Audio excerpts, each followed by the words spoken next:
Okay, ഞാനിവിടെ thread എടുത്തിട്ടുണ്ട്. Thread നല്ലോണം വലുപ്പത്തിൽ എടുക്കരുത് കേട്ടോ. അങ്ങനെ എടുക്കുമ്പോൾ ഉള്ള പ്രശ്നം എന്ന് പറഞ്ഞാൽ പെട്ടെന്ന് കെട്ടുകൊടുങ്ങും. നമ്മൾ ചെയ്യണതിന്റെ ഇടയ്ക്ക് പെട്ടെന്ന് കെട്ടുകൊടുങ്ങും. അപ്പൊ അത് നല്ലോണം ശ്രദ്ധിക്കണം. അതിന് പിന്നെ അതിന്റെ കൂടെ തന്നെ പിന്നെ ഞാനിവിടെ ചെയ്യുന്നത് ഇതിൽ നിന്ന് 3 എടുത്തിട്ടല്ല, ഇത് എടുത്തിട്ടല്ല ഞാൻ ചെയ്യുന്നത്. ഞാനിത് മൊത്തമായിട്ടാണ് ചെയ്യുന്നത് കേട്ടോ. അപ്പൊ നിങ്ങൾക്ക് ക്യാമറയിൽ വർക്ക് കാണാനും നല്ലത് അതായിരിക്കും. അപ്പൊ അതുകൊണ്ട് ഞാനിത് ഫുള്ളായിട്ടാണ് ചെയ്യുന്നത്. അപ്പൊ അതൊക്കെ നിങ്ങളുടെ ഇഷ്ടമാണ് കേട്ടോ. നല്ല തിക്കായിട്ട് വേണമെന്നുണ്ടെങ്കിൽ ഇത് ഫുള്ളായിട്ട് ചെയ്യാം. തിന്നായിട്ടാണ് വേണ്ടതെന്നുണ്ടെങ്കിൽ, നമ്മളെ വർക്ക് അങ്ങനെയാണ് വേണ്ടതെന്നുണ്ടെങ്കിൽ ഇതിൽ നിന്ന് 3 എടുത്തിട്ട് നമുക്ക് ചെയ്യാം. അപ്പോൾ നമ്മൾ ഇത് നീഡിലിൽ കോർക്കുക.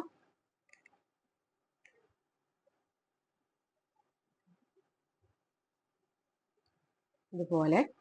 പിന്നെ നമ്മൾ സാധാ നീഡിലിൽ നമ്മൾ ത്രെഡ് കോർത്തിട്ട് ചെയ്യല് ഈ 2 അറ്റം കൂട്ടിയിട്ടാണ് നമ്മൾ കെട്ടിട്ട് കൊടുക്കുക.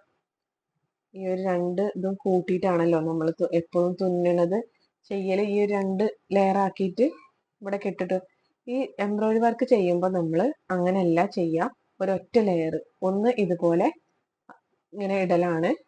ഈ ഒരറ്റത്ത് നമ്മൾ കെട്ടിട്ട് കൊടുത്തിട്ട് ഒറ്റ ലെയർ ആക്കിയിട്ടാണ് നമ്മൾ വർക്ക് ചെയ്യുക കേട്ടോ. അതും ശ്രദ്ധിക്കുക. ഓക്കെ, ഇനി നമുക്ക് എങ്ങനെയാ ചെയ്യാൻ നോക്കാം. ഞാനിവിടെ ഒരു ലൈൻ വരച്ചിട്ടുണ്ട്. അതിന്റെ ഫസ്റ്റിൽ നിന്ന് സൂചി കുത്തിയെടുക്കാം. ഓക്കെ, എന്നിട്ട് നല്ലോണം ഗ്യാപ്പ് വിടരുത്, എന്നാൽ നല്ലോണം ചെറുതും ആകരുത്. ഓക്കെ, ഒരു മീഡിയം സൈസിൽ സൂചി ഇതുപോലെ കുത്തി താത്തി കൊടുക്കുക. ഓക്കെ, ഇപ്പൊ ഇത് റണ്ണിങ് സ്റ്റിച്ചിലെ ഫസ്റ്റ് സ്റ്റിച്ച് ആയിട്ടുണ്ട്. ഇതുപോലെയാണ് നമ്മൾ ചെയ്യുക. ഇനി ഈ ഒരു ഗ്യാപ്പാണ് ഇവിടെ വേണ്ടത്. ഈ ഒരു ഗ്യാപ്പ് ഇവിടെ വിട്ടിട്ടാണ് അടുത്ത് നമ്മൾ കുത്തിയെടുക്കുന്നത്. ഓക്കെ, ഈ ഒരു ഗ്യാപ്പ് വിട്ടിട്ട് നമ്മൾ ചെയ്ത ആ ഒരു സ്റ്റിച്ചിന്റെ ലെങ്ത്തിനനുസരിച്ചിട്ടുള്ള ഗ്യാപ്പാണ് ഇവിടെ വിടുന്നത്. എന്നിട്ട് അടുത്ത്. അപ്പൊ നമ്മൾ ശ്രദ്ധിക്കേണ്ടത് ഇത് സെയിം ആയിരിക്കണം. ഇതിന്റെ ലെങ്ത് സെയിം ആയിരിക്കണം. ഇതിന്റെ ഇടയിൽ വിടുന്ന ലെങ്ത്തും സെയിം ആയിരിക്കണം. ഓക്കെ, ഇതുപോലെ നമുക്ക് ഈ ഒരു ലൈന് ഫുള്ളായിട്ട് ചെയ്ത് കൊടുക്കാം. അപ്പോൾ ഇങ്ങനെ ആദ്യം ചെയ്ത് നോക്കുന്നതിനെയാണ് നമ്മൾ സ്റ്റിച്ച് ബോർഡ് എന്ന് പറയുന്നത് കേട്ടോ. ഓക്കെ, ഈ ഗ്യാപ്പ് സെയിം ഗ്യാപ്പിൽ തന്നെ വരണേ. ഓരോന്നും ഓരോ വലിപ്പമാകുമ്പോൾ നമുക്ക് ആ ഒരു ഫിനിഷിങ് കിട്ടൂല.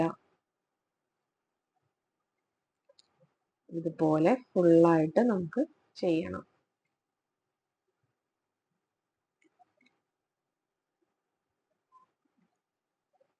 ഇതാണ് റണ്ണിങ് സ്റ്റിച്ച് കേട്ടോ. ഫസ്റ്റ് ബേസിക് ആയിട്ടുള്ള സ്റ്റിച്ചാണ് നമ്മൾ എംബ്രോയിഡറിയിലെ.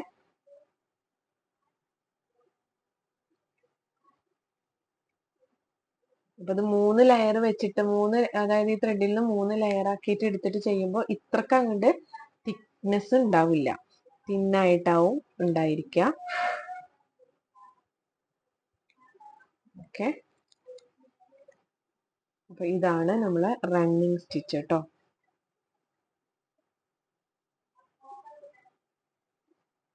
ചെയ്യുമ്പോൾ നമ്മൾ ശ്രദ്ധിക്കേണ്ടത് ഒരേ വലുപ്പമായിരിക്കണം. ഈ റണ്ണിങ് സ്റ്റിച്ചുകൾ എല്ലാതും ഒരേ വലുപ്പമായിരിക്കണം. ഇതിന്റെ ഇടയിൽ വിടുന്ന ഗ്യാപ്പും ഒരേ വലുപ്പത്തിൽ ആയിരിക്കണം.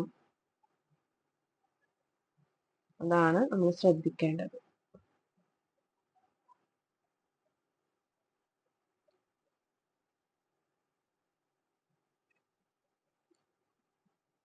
ഓക്കെ, ലാസ്റ്റിൽ എത്തിയിട്ടുണ്ട്. ഇവിടെ നമ്മൾ ഇതുപോലെ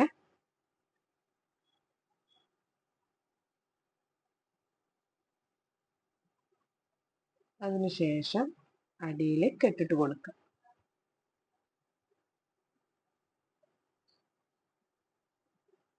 ഒരു ചെറുതായിട്ടൊന്ന് ഇങ്ങനെ സൂചി കുത്തിയില്ല എന്നുള്ള രീതിയിൽ കുത്തിയിട്ട്, അതായത് ജസ്റ്റ് ഇവിടെ കാണാത്ത രീതിയിൽ കുത്തണം.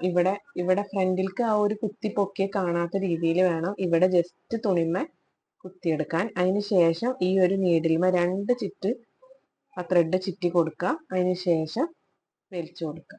അപ്പൊ അതവിടെ കെട്ടായി കേട്ടോ. ഇനി നമുക്ക് ത്രെഡ് കട്ട് ചെയ്തെടുക്കുക. ഓക്കെ, അപ്പോൾ ഇതാണ് നമ്മുടെ റണ്ണിങ് സ്റ്റിച്ച്. ഫസ്റ്റത്തെ സ്റ്റിച്ചാണ് റണ്ണിങ് സ്റ്റിച്ച്.